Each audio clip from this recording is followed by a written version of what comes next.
If I believe if Trump wants to ensure that he will not be able to garner any votes from the Latino community, this is a good way to do it. When it came to DACA, it's a political question and dicey about how it was done between Obama and between Trump. And, the courts can work that out, and those in, the law field. However, if Trump is going to make changes to DACA, and if he wants to make it, to bring it in, or to say DACA is not the answer, but this is what we're doing, this is what we want to do, there needs to be some recognition for young boys and girls. Some of them are now men and women who came with their parents to the U.S.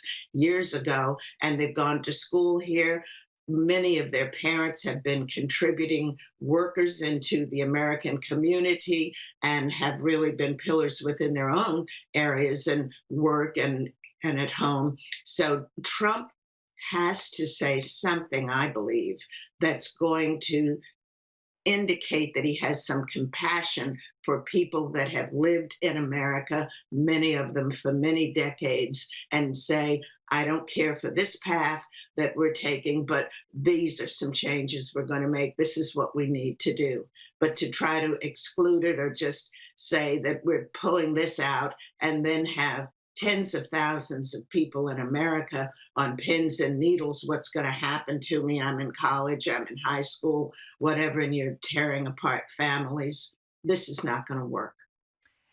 Barbara, the book, The Room Where It Happened, that former top White House aide John Bolton is set to release, has criticised Donald Trump as unfit for president in his new book.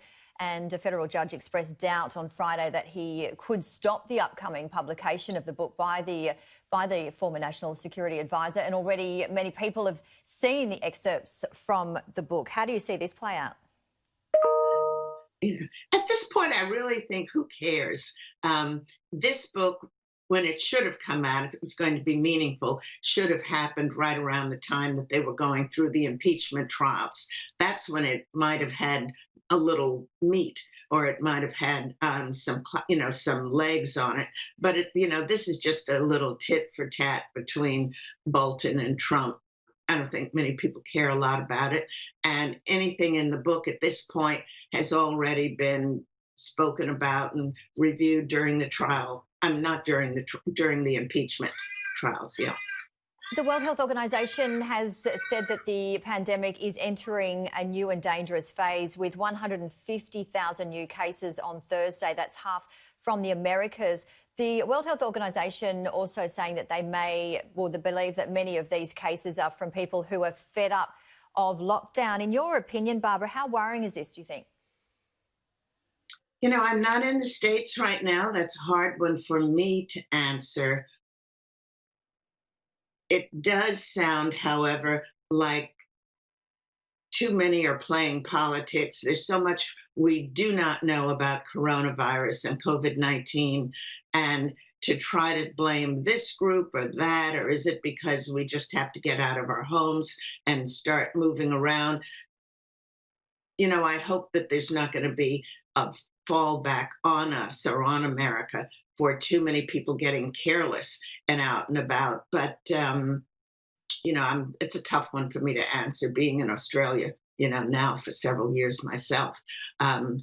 People need to pay attention, and they need to try to work together and also see through some of the language of, is this a political ploy, or is this some solid medical advice, and also use some common sense. And Barbara, what's your opinion on the growing number of people who want to recognise Juneteenth, the day that commemorates the end of slavery, as an official federal US holiday? It's interesting to me. I grew up in New York, never heard of Juneteenth until I went to California. And I guess I was probably in my, 40s by then. And didn't know. I said, am I not understanding the word? What is Juneteenth? Is it, is there a word that's missing or that I'm not pronouncing right? And then when they said, it was June 19th, and it really stands for, there were many, Texas had the first celebration. And it was after Lincoln had freed the slaves. Many slaves never found out about it for many months, up to 6 months. And so when they finally found out in Texas, June 19th, that is when they started the celebration. And now, I'm learning that it's celebrated in just about 48 of the, maybe not 48, but at least about 40 plus states in the US. So it's nice to see that it's caught on. We'll see what happens. Yes, absolutely. And well, the race to the 2020 election is only about 5 or so months to go. Amy Klobuchar is withdrawing from a possible vice president nominee. Klobuchar saying that Joe Biden should choose a woman of colour. Mm-hmm. Yeah, I found that interesting. And I had a little giggle over it. And I thought, is part of this Amy realizes now that she's over her head and she wouldn't know what to do with everything going on in the U.S. right now. And this is really more than she, be careful what you ask for. And this is this a polite way of her, stepping down? Is there some sincerity to it based on her record of how she treated Blacks?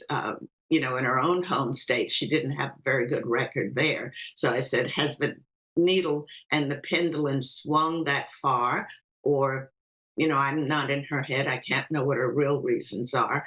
I personally am hoping that Biden, if he did say he'd pick a woman, that he picks the best person for the job, because I think we all know that Biden is not going to be able to pull off 4 years. I'd be surprised if he pulls off more than a couple of months. They just want to get him through the door, get him into the White House, and then, then he can call the moving van.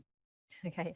And I'd be interested to get your opinion on this article that I just read on Bloomberg. Barbara, it says that Wall Street predicts that the White House will push through approval of 1 or maybe even 2 COVID-19 vaccines to help bolster Donald Trump's chances before the US presidential election. However, the scientists, including Anthony Fauci, has set their eyes on a vaccine by early 2021 at the earliest. So your question is? Oh, well, just your thoughts on the White House pushing through the vaccines earlier than what the health experts are saying. So what do you think is behind that? Politics. Politics. Good answer. Fair enough. Yeah, well, we're going to be seeing plenty of that, aren't we, between now and the 2020 election. Finally, yeah. How have you been feeling in this lockdown? I'm very fortunate here in Wollongong. I'm a block from the ocean. I wake up, it's first thing I see, and I've got my little joggers and everything on now, so I'm just about headed to the beach to probably make it up to Ferry Meadow. Some days I do 3.5 kilometers, and other days I'm considerably more ambitious than that. But having been here, it's there's plenty of outdoors, and we're surrounded by such gorgeous nature, the escarpment and all. So it hasn't been that tough, to be perfectly honest. The first weeks of it all back in March were a bit scary. I'd just come through the airport in New Zealand, coming back after some work over there. And I was pretty nervous the first few weeks because it was getting my head around the idea of, we're going to be locked inside. How's this going to go? But after that, and I started taking my walks and being careful, and, more showers than usual. And my hands are getting to feel like, I don't know, I wash them so much every day now that it's ridiculous. But you have to keep it up. And we're not over the hill with all of this yet. So we still have to do our part. And, most of all, we're just so blessed here in Australia, given the fact that I think it's still around only 102 deaths. And, everyone, as most people, have been very smart about it. And even at the beach, those that are open, people are spread out, and not too many have overplayed it or abused the opportunities to, be able to start opening up businesses and socially getting around to the extent that we can and what we're doing. So, we can all be thankful for that.